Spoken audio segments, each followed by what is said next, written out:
दिल्ली में बीजेपी मुख्यालय में कोर ग्रुप की बैठक हुई। बैठक में पार्टी के राष्ट्रीय अध्यक्ष जेपी नड्डा, योगी आदित्यनाथ, राष्ट्रीय महामंत्री संगठन बीएल संतोष शामिल हुए। उनके अलावा केंद्रीय मंत्री धर्मेंद्र प्रधान, स्वतंत्र देव सिंह, केशव प्रसाद मौर्य और दिनेश शर्मा भी इस बैठक में मौजूद रहे।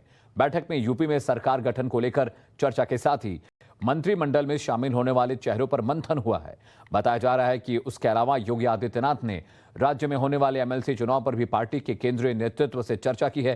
टाइम्स नाउ नवभारत को सूत्रों से जानकारी मिली है कि मंत्रिमंडल के चेहरों को लेकर अभी एक और दौर की बैठक होनी है। उसके बाद ये तस्वीर साफ हो पाएगी कि योगी आदित्यनाथ की नई कैबिनेट में कौन से लोग होंगे।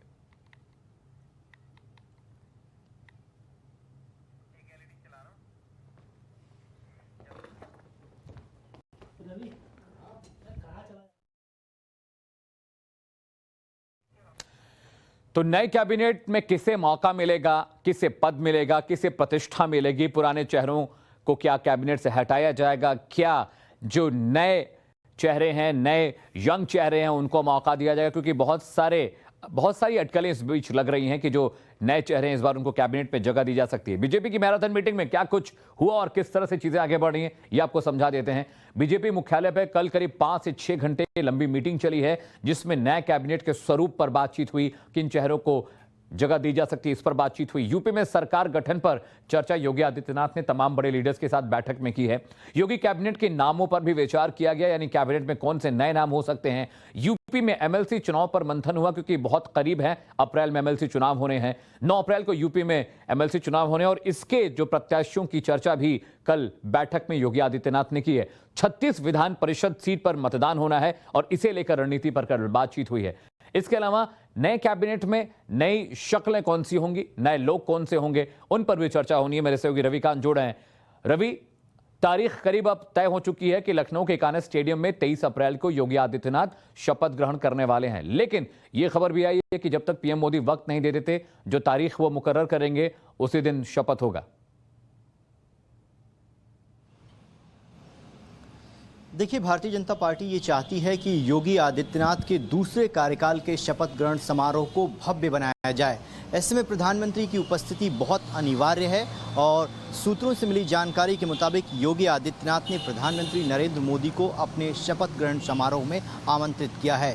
अब इस बात का आधिकारिक तौर पर इंतजार करना होगा कि जैसे ही प्रधानमंत्री कार्यालय इस बात की पुष्टि करता है कि प्रधानमंत्री इस दिन योगी आदित्यनाथ के शपथ ग्रहण समारोह के लिए उपलब्ध हैं, ठीक उसी दिन योगी आदित्यनाथ का जो दूसरा कार्यकाल है, शपथ ग्रहण समारोह का कार्यक्रम है, वो तय मान लिया जाएगा। पिछले कई दिनों से लगातार दिल्ली में बैठक चल रही है। इस बैठक के 2 मकसद हैं। पहला ये कि वेन्यू को डिसाइड किया गया है कि ये शपथ ग्रहण समारोह कहाँ होगा। टाइम्स नाउ नवभारत ने इसकी जानकारी सबसे पहले दी। उसके बाद ये तय किया गया है कि इस ओथ सेरेमनी में कौन कौन से गणमान्य लोग हैं जिनको इनवाइट किया जाए, ताकि एक मैसेज दिया जा सके। वो तमाम लिस्ट जो है वो तैयार हो चुकी है। चूँकि होली है 19 तारीख को और एमएलसी के चुनाव है उत्तर प्रदेश में 19 तारीख को, जितने भी सरकारी दफ्तर हैं वो बंद रहने वाले हैं। इसलिए आज और कल का समय बचा हुआ है और जो पहले चरण के उम्मीदवारों के नाम हैं, उनकी नामांकन की प्रक्रिया जो है 19 तारीख को खत्म हो रही है। इसीलिए अब से कुछ ही देर बाद यानी 11 से 12 बजे के बीच में भारतीय जनता पार्टी जो है अपने एमएलसी के जो उम्मीदवार हैं उनके नाम का ऐलान कर देगी। अभी मेरा ये भी था कि इस बार ऐसी अटकलें लग रही हैं कि जो डिप्टी सीएम का पद है वो नहीं रहने वाला है, इसे लेकर क्या जानकारी? और एक सवाल मेरा ये भी था, जो पूर्व प्रशासनिक अधिकारी है, क्या इस बार कैबिनेट में उन्हें तवज्जो मिल सकती है?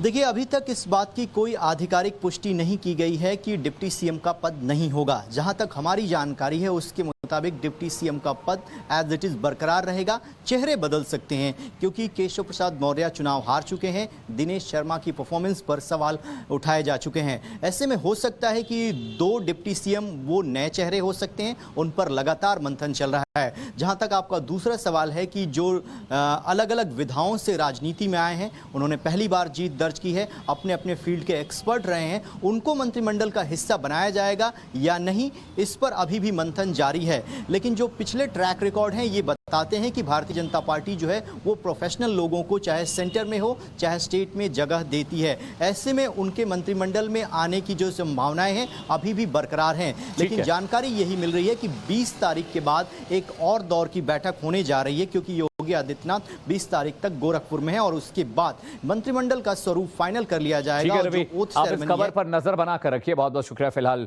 इन तमाम जानकारियों के